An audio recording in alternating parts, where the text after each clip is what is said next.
께서 우리에게 주신 본문 말씀으로 주님 다시 오심을 사모하며 이러한 제목으로 말씀을 선포합니다. 예수님께서는 성경대로 죽으셨다가 성경대로 부활을 하셨어요. 그리고 40일간 제자들과 함께 하시면서 하나님 나라에 대해서 말씀해 주셨습니다. 그리고 성천하시기 직전 오늘 살아가는 우리 모든 사람들에게 땅끝까지 이르러 주님의 정의이 되라는 위대한 명령을 주시고 성천을 하셨어요. 이제 다시 오실 것입니다. 그때는 언제인지 알 수는 없지만 하나님께서 가장 적절한 때에, 하나님께 정한 때에 우리를 위해 다시 보내주실 것입니다. 이 본문 말씀을 통해서 우리에게 다시 오실 주님을 사모하는 성도의 삶의 자세에 대해서 다시 한번 생각해보는 귀한 말씀을 주셨어요.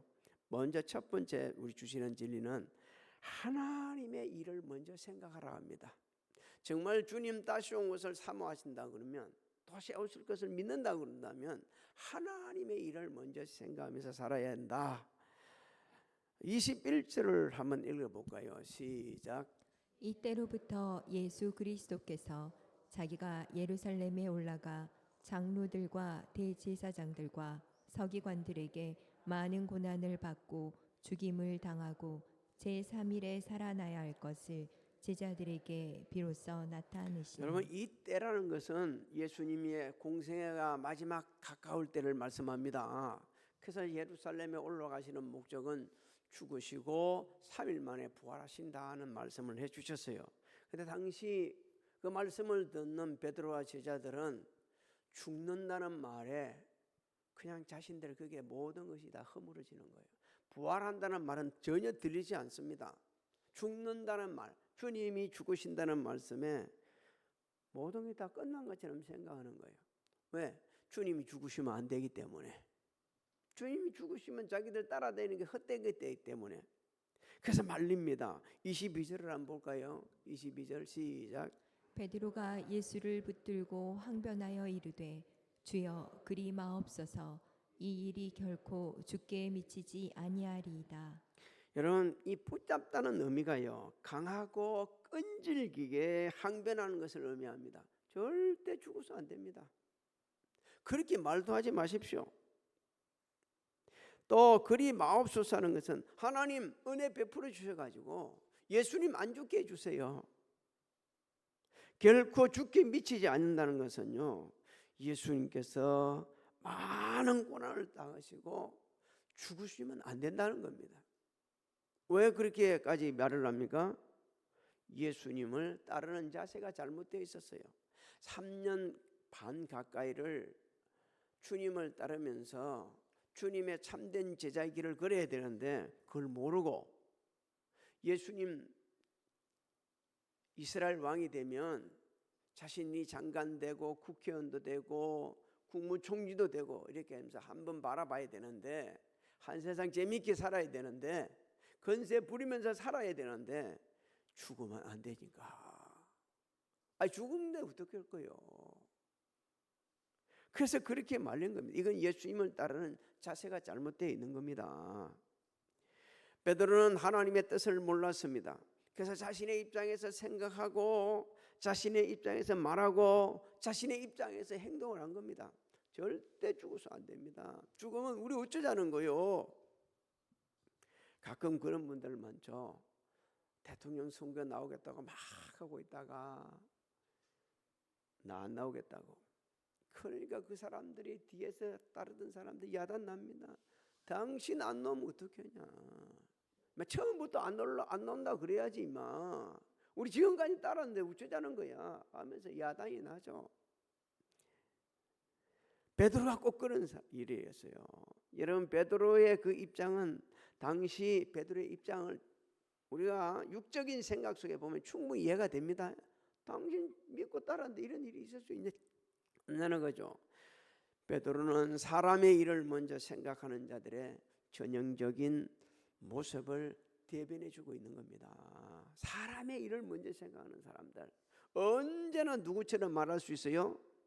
베드로처럼 말할 수 있다는 거예요. 사람의 일을 생각하니까. 예수님은 사람의 일만 생각하는 베드로를 강하게 책망하십니다. 23절을 한번 읽어볼까요? 시작. 예수께서 돌이키시며 베드로에게 이르시되 사탄아 내 뒤로 물러가라. 너는 나를 넘어지게 하는 자로다. 내가 하나님의 일을 생각하지 아니하고 도리어 사람의 일을 생각하는도다 하시고. 자, 베드로가 사탄이라고 말씀하는 거 아니에요. 베드로 네가 사탄이다 이렇게 말씀하는 게 아닙니다. 베드로가 자신의 입장에서 생각하고 말하고 행동하는 그 배후에는 사탄이 존재하고 있다는 것을 주님은 아셨습니다. 그래서 그 사탄을 책망하시는 거예요. 사탄은 하나님의 일에 전념하지 않게 합니다. 사람의 일, 자기 욕심, 자기가 원하는 일을 전념하게 하는 거예요.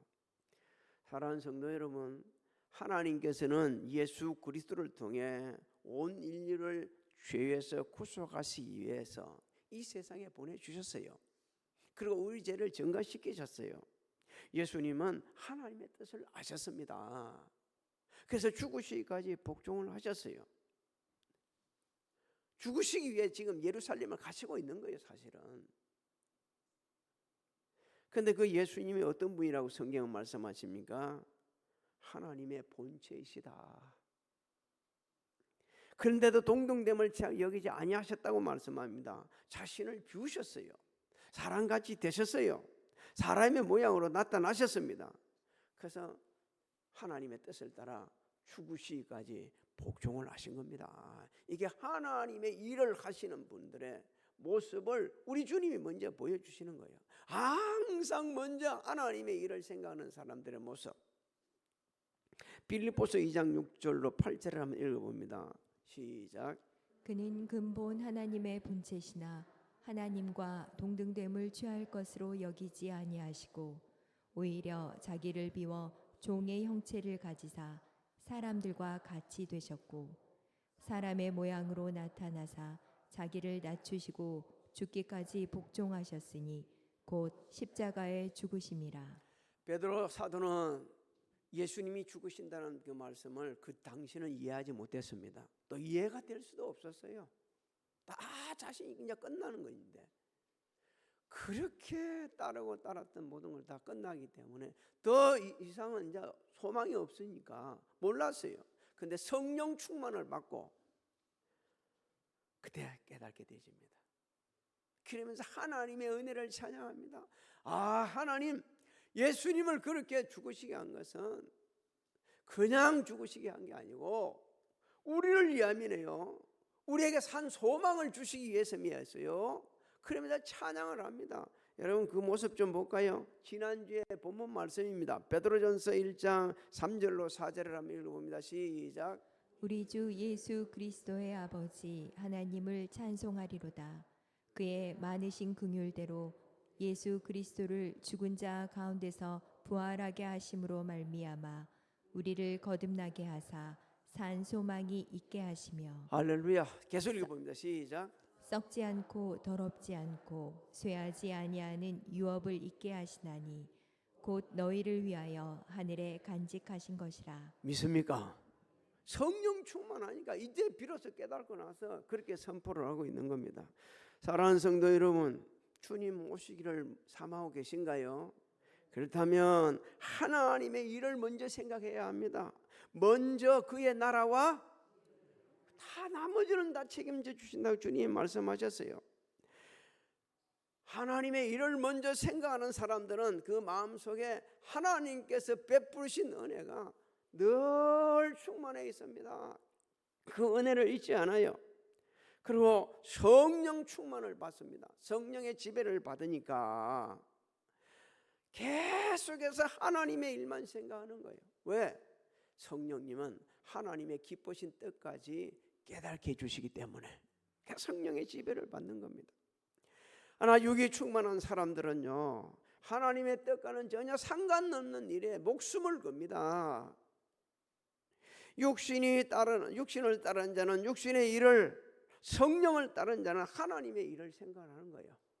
육신을 따르게 되지만 하나님 뜻과는 상관없어요. 그러니까 선거철 되게 되면 좌파, 우파, 진보, 보수 이런 거 따지고 있는 거예요. 여러분 교회 안에는요 좌파, 진보, 우파 이런 거 다 있을 수 있어요. 그렇게 살 수 있는데 하나 알아야 됩니다. 우리는 하나님의 백성입니다. 믿습니까? 그렇다면요 하나님의 뜻을 따라가는 거예요. 하나님 뜻을 따라. 로마서 8장 5절로 8절을 한번 읽어봅시다. 어떻게 기록되어 있는지 시작. 육신을 따르는 자는 육신의 일을, 영을 따르는 자는 영의 일을 생각하나니 육신의 생각은 사망이요 영의 생각은 생명과 평안이니라.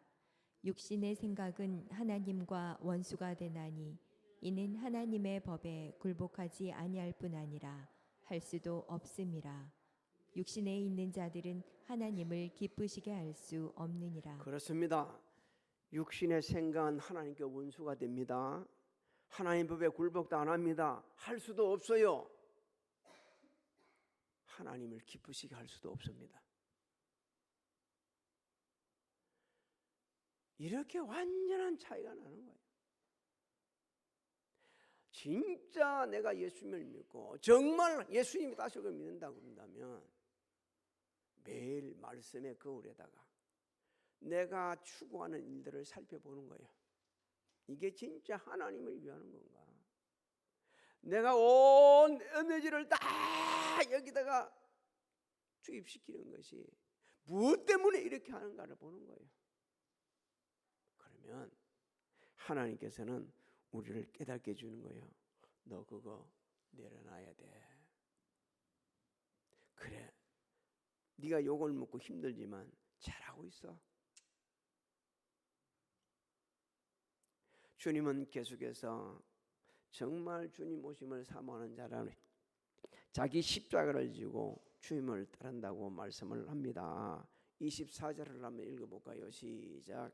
이에 예수께서 제자들에게 이르시되 누구든지 나를 따라오려거든 자기를 부인하고 자기 십자가를 지고 나를 따를 것이니라. 그렇습니다. 예수님을 따르라는 것은요 예수님 따를 뜻을 세우라는 거예요. 예수님 따를 작정. 지금 예수님을 따를 작정이 돼 있지 않아요. 베드로는 12 제자들은 주님이 가시는 그 길을 가고 싶은 생각이 하나도 없어요. 뭐가 있습니까? 지금 뭐 해야 되기 때문에 주님이 대통령 되면 한 자리 하는 것밖에 없어요. 그 생각 내려놓으라는 거예요. 자기를 부인해라. 하나님 앞에 자신의 뜻 다 내려놓으라는 겁니다. 자기 십자가를 지라. 주님처럼 완전히 하나님 앞에 몸을 들여서 헌신된 삶을 살아라. 그래야만이 네가 참된 나의 제자가 되고 주님 성천하신 후에도 주의 일을 감당할 수 있다는 것을 일깨워 주시고 있는 겁니다. 그래서 주님 다시 오심을 사모하는 성도들은 어떤 상황이든지 나 주님 가신 그 길을 따라가겠노라고 자신을 부인합니다. 온전히 들어 헌신도 합니다. 하나님의 위대하심을 드러내는 거예요. 성경에 그런 분이 많이 있죠. 제가 몇 분을 소개해드리고자 합니다. 하나님 앞에 불순종한 유다는 바벨론 느부갓네살 왕에 의해 가지고 포로로 잡혀갑니다. 나라가 멸망당하죠. 백성들은 포로를 3차에 걸쳐서 포로로 잡혀가죠.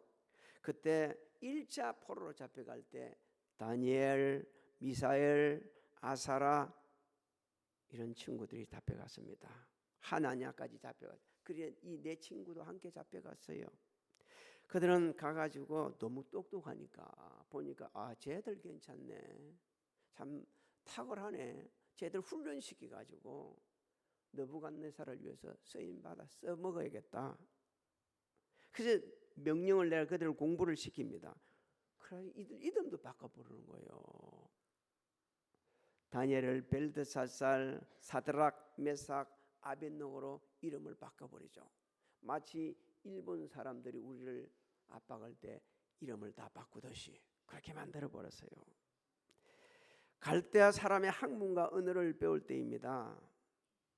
그럴 때 그 학생들에게 특별 음식이 주어지는 거예요. 잘 키워서 잘 써먹겠다는 얘기죠. 근데 이 친구들은 뜻을 정합니다. 나 왕이 먹는 산의 진미 안 먹겠습니다. 우리들은 채소 주십시오. 그래서 채소를 먹었습니다. 놀라운 반전의 역사가 일어납니다. 열흘 동안 딱 시험을 해봤는데 고기 먹고 모든 좋은 음식 먹은 사람보다 더 건강해요. 그리고 그 다른 사람보다 10배나 탁월했다고 성경은 말씀하고 있습니다. 사랑하는 성도 여러분, 하나님의 뜻을 따르기 위해서 자신을 포기하는 자에게는 언제나 하나님께 반전의 역사를 이루어주십니다. 믿습니까? 반전의 역사가 일어나게 돼 있어요. 언제나 반전의 역사가 일어납니다.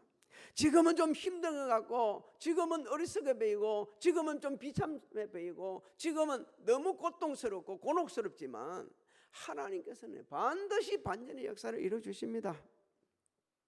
당시 예수님께서는 제자들과 오늘 우리들에게 왜 예수님을 따라야 되는지, 왜 예수님을 자기를 포기를 해야 되는지, 왜 하나님의 뜻대로 살아야 되는지를 읽게 주시고 있습니다.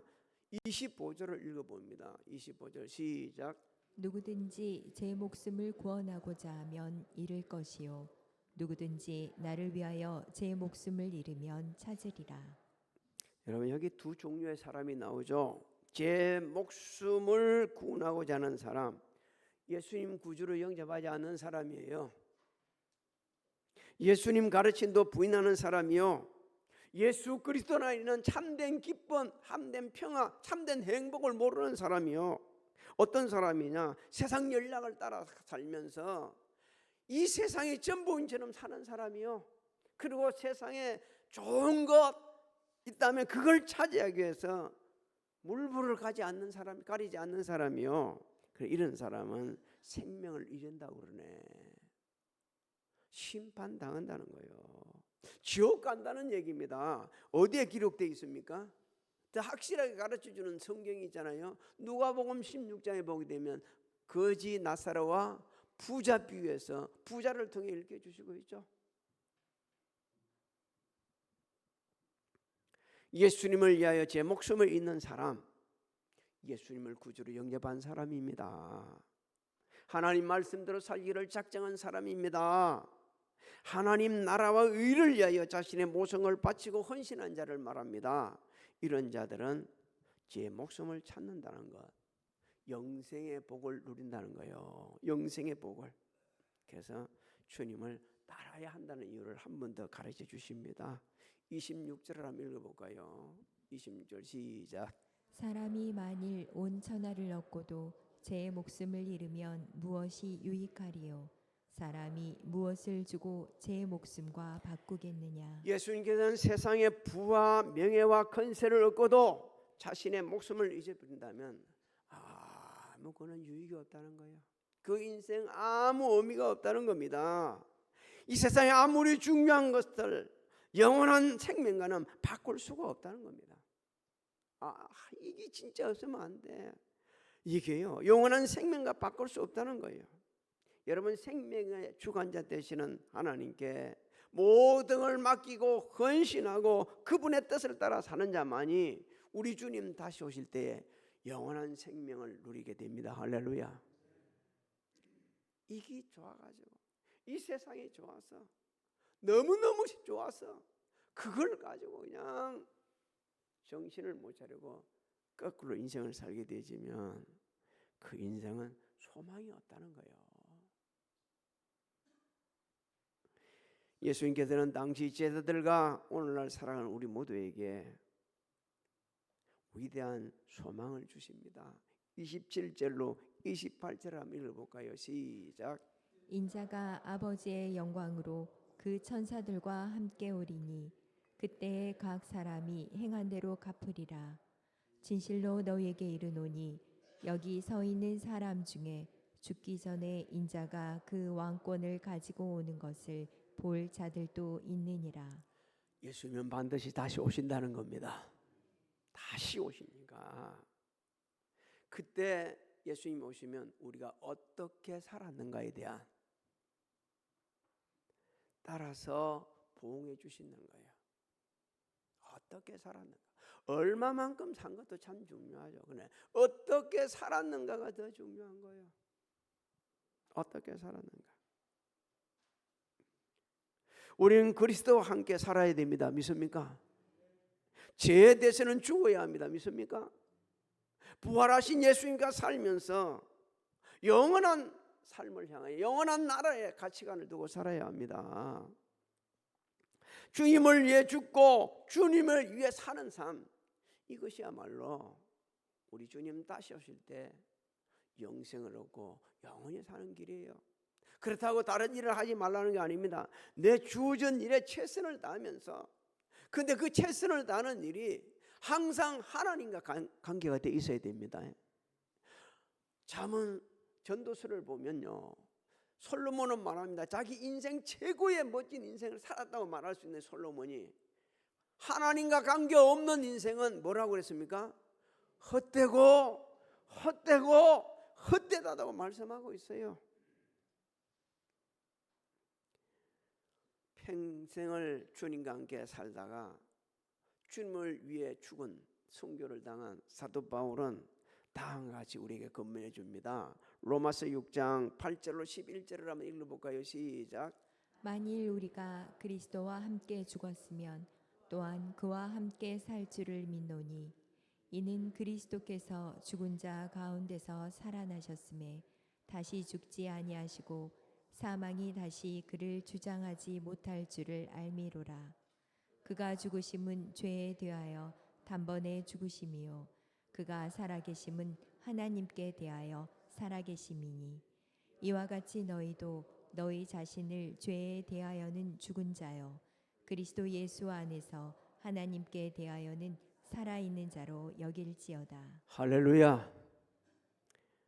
사랑하는 성도 여러분, 예수님을 따르는 증거가 있습니까? 하나님의 일을 먼저 생각하는 증거가 있는가요? 어느 분이 쓴 글을 제가 옮겨봅니다. 외국 사람이 쓴 글이라서 좀 우려하거나 안 맞을 수도 있어요. 정서에. 예수님을 따르는 증거는 매일 아침 주님 앞에서 헌신을 다짐하는 거다. 내 생각과 말과 행동을 인도해 주시기를 간구하는 거다. 예수님을 절대적으로 믿는 믿음으로 하루를 유쾌하게 시작하는 거다. 잘못했을 때는 재빨리 회개하고 잘못한 사람에게 사과하고 주님을 닮은 섬김으로 날마다 살아가는 거다. 저는 너무 이게 와닿았고요. 지금 옮겨드리는 겁니다. 그렇습니다. 예수님을 따르는 증거가 우리에 있어야 되는데 매일 아침 주님 앞에서 헌신을 다짐해 보십시오. 하나님, 오늘 내 생각하는 거, 말하는 거, 행동이 내 마음대로 갈 수 하지 말고 주님께서 인도해 주시기를 원합니다. 내 삶의 예정은 보면 환경은 지금 별로 그렇게 유쾌할 게 하나도 없지만 저는 예수님을 진짜 믿습니다. 예수님이 함께 하심으로 이 삶도 유쾌하게 너무 즐겁게 감사하면서 하루를 출발합니다. 그러면서 잘못했을 때는 그래, 내가 잘못한 것 같네, 잘못하는 깐내가 아니고 잘못했어, 사과할 줄 알고 회개할 때 그 사람이 주님 따르는 삶이에요. 그런 사람을 주님 오실 때 너무너무 기쁘시게 맞이합니다. 사랑하는 성도 여러분, 예수님은 나 같은 죄인을 대신해서 돌아가셨어요. 저주 받으셨어요. 그리고 죽음을 이기시고 부활을 하셨어요. 우리에게 산 소망을 주셨습니다. 우리 매일 한번 바꿔보시기 바랍니다. 하나님의 일을 먼저 생각하는 사람, 이게 하나님 일입니까? 라고 여쭤보면서, 그리고 주님을 따르는 자세 자꾸 내려놓으십시오. 내가 하고 싶은 것도 여쭈어보고, 그러면서 포기하고 내리면서 따라갈 때 우리 주님 다시 오시면, 우리 주님이 다시 오시기 전에 우리가 먼저 하나님 나라에 가서도 하나 끝 가는 길에 두렵지도 않을 뿐만 아니라 너무 행복해서 시므온처럼 하나님 이제 저 놓아주시는가요? 이렇게 하며 갈 겁니다. 오늘 예배드리는 사랑하는 성도님들이여, 하나님의 일을 먼저 생각하고 주님을 따르기 위해 자신을 내려놓는 자 여러분들이 되시기를 주님의 이름으로 축복합니다. 축복합니다. 우리 주 예수 그리스도의 은혜와 하나님 아버지의 만가하신 사랑하신가 성령님의 감화감동 교통의 역사하심이 성전에서 가정에서 각자 위치에서 예배드리는 사랑하는 성도들 머리 위에와 가정, 직장, 사업장, 자녀들 진행하는 일들, 그리고 우리 교회와 대한민국 위에 지금으로부터 영원토록 함께 하시는지어다.